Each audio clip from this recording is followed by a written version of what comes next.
attack the land of Merathaim and those who live in Pekod, pursue, kill, and completely destroy them, declares the Lord. Do everything I have commanded you.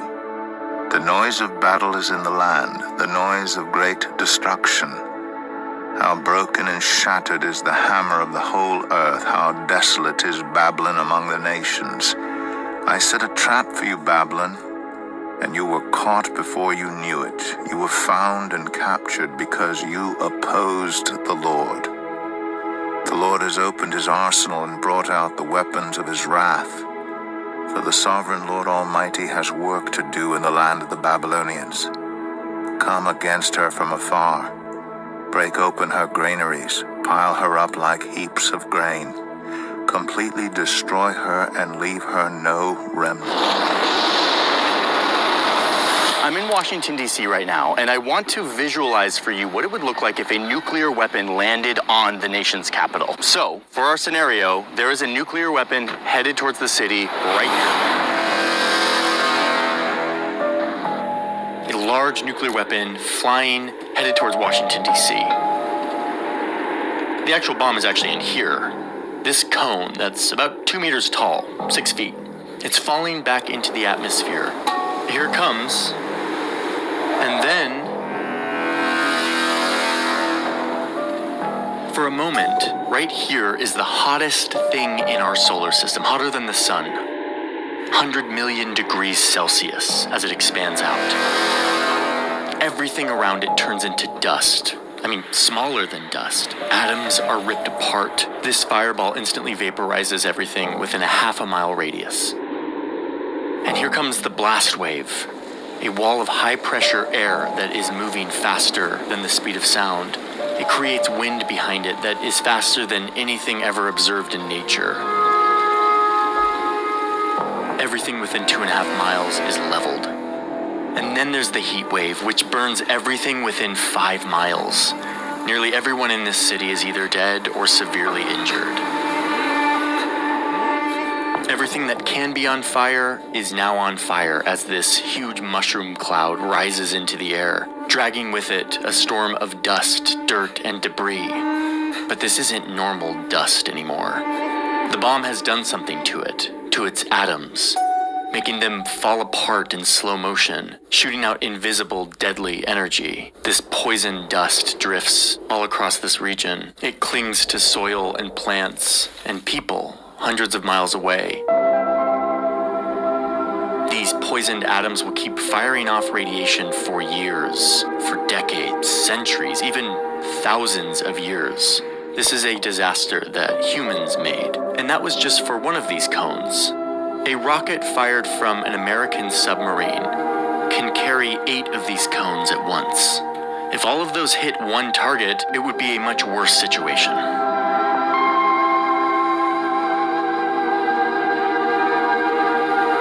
A lot of global politics centers around this, making sure this does not happen. But everything I just showed you is very possible. We have the capabilities to do this right now. And in fact, a lot of countries have their finger on the trigger, able to launch one of these at a moment's notice. And I've spent a very long time trying to understand why. Why have we done this? Behold, the Lord maketh the earth empty, and maketh it waste, and turneth it upside down, and scattereth abroad the inhabitants thereof.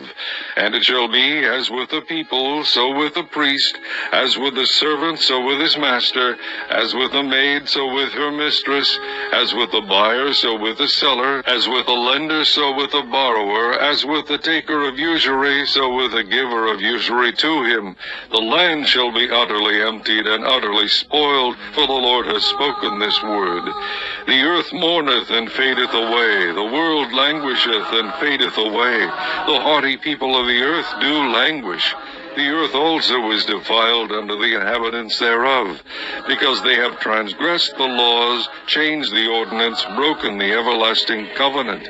Therefore hath the curse devoured the earth, and they that dwell therein are desolate.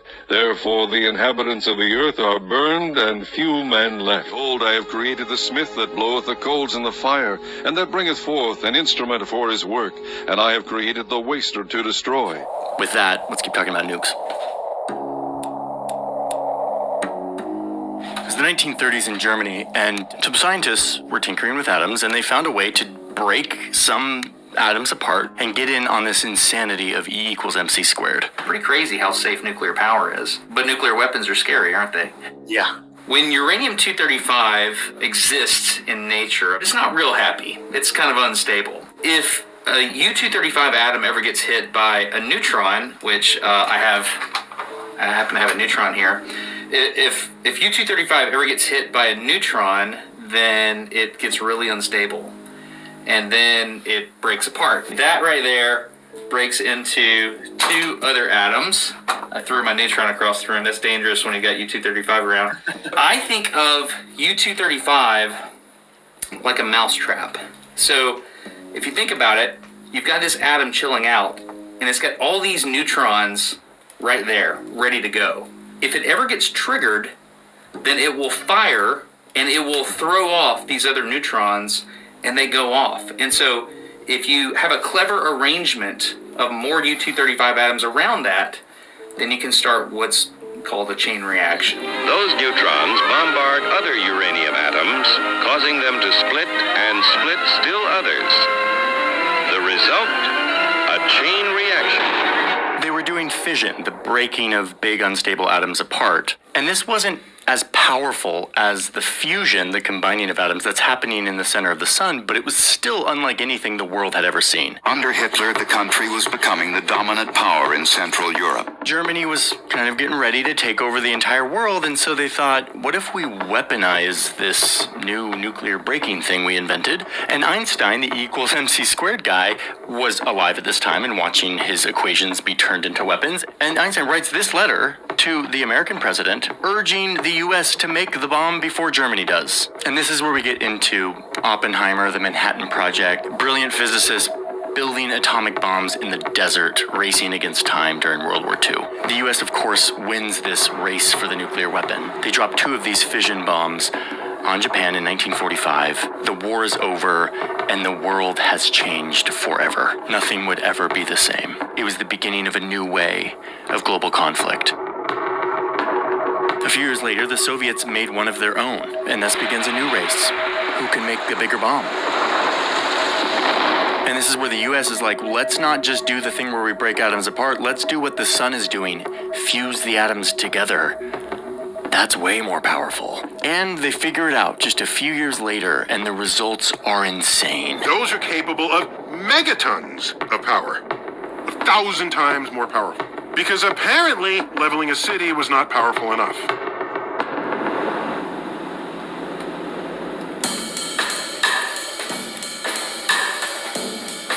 Let me show you what today's nukes look like and how they work. This is a modern nuclear weapon, sometimes called a thermonuclear weapon, hydrogen bomb. This cone is about the same height as an American male.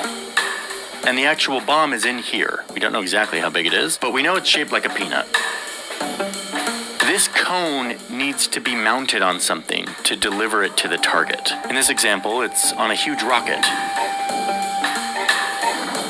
that flies to space, can carry this nuke like over 1,000 kilometers away. Eventually, the rocket part falls away, and the cone starts falling towards its target. And then, when it hits its pre-programmed altitude, it detonates.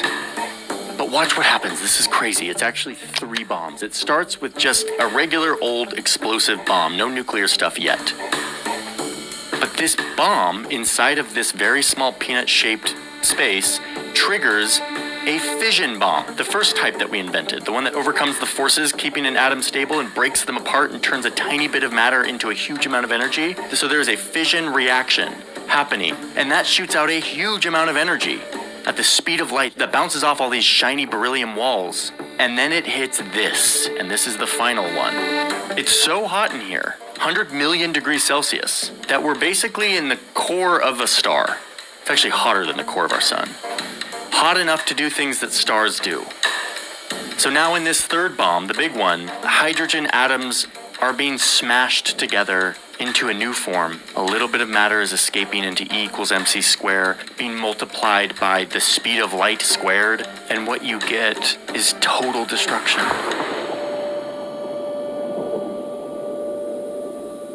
Yeah, I mean, we made that.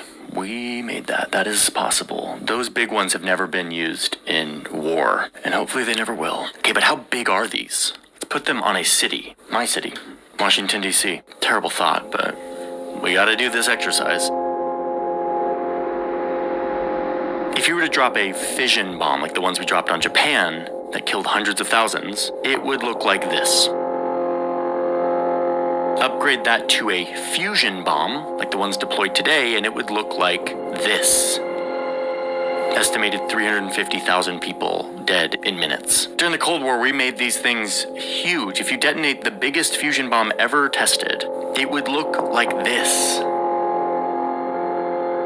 The city would be gone, and people 40 miles away in like Baltimore would have life-threatening burns from the heat wave. 300 square miles of buildings destroyed. I mean, this is a horrible possibility that we have invented, and we have a lot of them. Prepare slaughter for his children for the iniquity of their fathers, that they do not rise, nor possess the land, nor fill the face of the world with cities. For I will rise up against them, saith the Lord of hosts, and cut off from Babylon the name and remnant, and son and nephew, saith the Lord.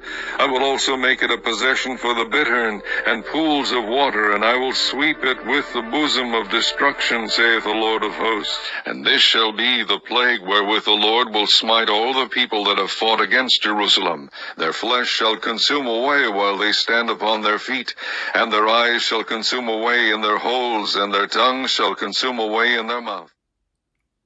So is an atomic bomb used to ignite a nuclear bomb? AI overview. Yes, a fission-based atomic bomb is used to trigger primary stage to ignite a much more powerful thermonuclear bomb, second stage. Atomic bomb versus hydrogen bomb sounds similar, right? But one is thousands of times more powerful. The atomic bomb, like the one dropped on Hiroshima, uses nuclear fission, splitting atoms to release energy. It's powerful, but the hydrogen bomb, it's a different beast. The hydrogen bomb uses fusion, combining atoms like what powers the sun. And it needs an atomic bomb just to ignite it. Let that sink in. A hydrogen bomb starts with an atomic explosion. That's why it can wipe out entire cities in seconds. In 1961, Russia tested the Tsar Bomba, a hydrogen bomb so powerful it shattered windows 600 miles away. It was so big, they never tested anything like it again. Atomic versus hydrogen, fission versus fusion, big versus unthinkably big.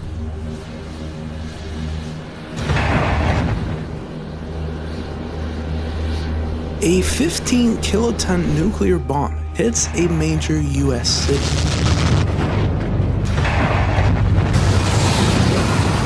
The initial target is immediately destroyed by heat of up to 540,000 degrees Fahrenheit.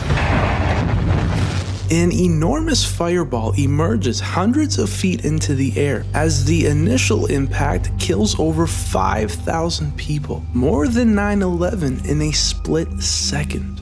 The immediate shockwaves travel at hurricane speeds, taking out anything in their path, including infrastructure, and killing another 10,000 people. Those who are unfortunate to be looking straight into the light cause so much trauma to their retina that permanent blindness in hundreds, even thousands of people is immediate. Those located around a mile away see the wave coming towards them as another 15,000 people are killed.